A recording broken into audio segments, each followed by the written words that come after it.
Hi friends, welcome to tea and spicy. இன்றைக்கி நம்ம கிச்சனில் பேக்கரி ஸ்டைல்லையே பொட்டேட்டோ சிப்ஸ் எப்படி செய்யுதுன்னு பார்க்க போகிறோம்.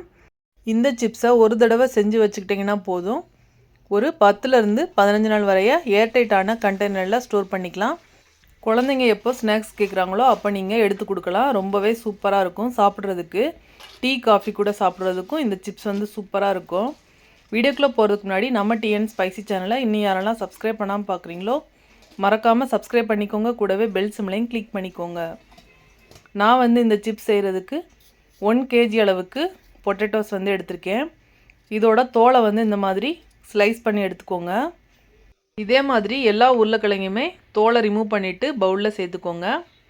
நாம் தண்ணியில் சேர்த்து வச்சிட்டோம்னா தான் தோல் நமக்கு கருப்பாகாமல் இருக்கும். அதனால் கண்டிப்பாக நல்லா வாஷ் பண்ணிவிட்டு பவுலில் சேர்த்து விட்டுக்கோங்க. இப்போது சிப்ஸ் போடுற கட்டை எடுத்துக்கோங்க. தண்ணியில் இந்த மாதிரி சீவி விட்டுக்கலாம். கடைகளில் டைரெக்டாக ஆயிலில் சீவுவாங்க. நமக்கு அந்த ஆயிலோட ஹீட் சேராது. அதனால் இந்த மாதிரி தண்ணியில் சீவி போட்டுக்கலாம். அப்போ தான் நமக்கு ரொம்ப நேரம் கருக்காமல் இருக்கும். எல்லா உருளைக்கிழங்கையுமே இதே மாதிரியே சீவி எடுத்துக்கோங்க. இந்த மாதிரி ஸ்லைஸாக தான் சீவி எடுக்கணும். நம்ம வீட்டில் பஜ்ஜி சீவிர கட்டை இருக்கும், அதில் கூட நீங்கள் சீவி எடுத்துக்கலாம். சீவினதுக்கப்புறமா தண்ணியை நல்லா ஃபில்ட்ரு பண்ணிவிட்டு ஒரு காட்டன் கிளாத்தில் இந்த மாதிரி பரப்பி விட்டுக்கோங்க. ஃபேன் காற்றுல ஒரு 1/4 மணி நேரம் அப்படியே போட்டிங்கன்னா உங்களுக்கு நல்லா ட்ரை ஆகி வந்துடும். இப்போது ஒரு பவுலில் 1 ஸ்பூன் உப்பு, கொஞ்சமாக தண்ணி சேர்த்து மிக்ஸ் பண்ணி எடுத்துக்கலாம். நாம் சிப்ஸ் பொரிக்கும்போது இதை சேர்க்கணும். அதுக்காக தான் இதை ரெடி பண்ணுறோம். ஆயிலை நல்லா ஹீட் பண்ணி எடுத்துக்கோங்க. நாம் சிப்ஸ் பொரிக்கும்போது ஆயில் நல்லா ஹீட்டாக இருக்கணும். அப்போ தான் சிப்ஸ் நல்லா பொரிஞ்சு வரும். சிப்ஸ் பொரிக்கும்போது ஆயில் கொஞ்சம் நிறையா சேர்த்துக்கோங்க. அப்போ தான் சிப்ஸ் நல்லா பொரிஞ்சு வரும்.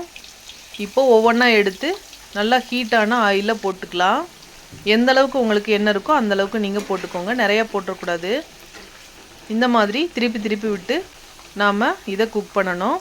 இப்போது 1 ஸ்பூன் அளவுக்கு மட்டும் நாம் கலந்து வச்சுருக்க சால்ட் வாட்டரை சேர்த்துக்கலாம்.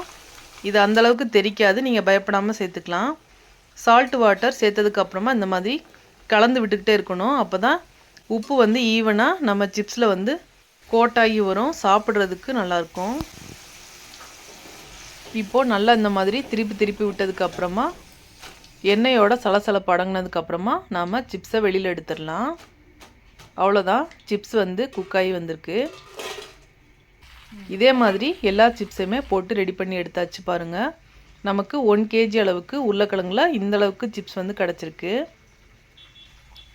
இப்போது இது மேலே உங்களுக்கு காரம் தேவைன்னா கொஞ்சமாக சில்லி பவுடர் தூவிட்டு இந்த மாதிரி நல்லா குலுக்கி விட்டுக்கலாம். உங்களுக்கு எந்த அளவுக்கு காரம் தேவையோ அந்தளவுக்கு சேர்த்துக்கோங்க. உங்களுக்கு காரம் பிடிக்காதுன்னா நீங்கள் அப்படியே சால்ட்டு மாதிரி நீங்கள் இந்த சிப்ஸை சாப்பிட்டுக்கலாம். 2 டேஸ்ட்டுமே ரொம்ப சூப்பராக இருக்கும். கண்டிப்பாக மிஸ் பண்ணாமல் இந்த ரெசிபியை ட்ரை பண்ணி பாருங்கள்.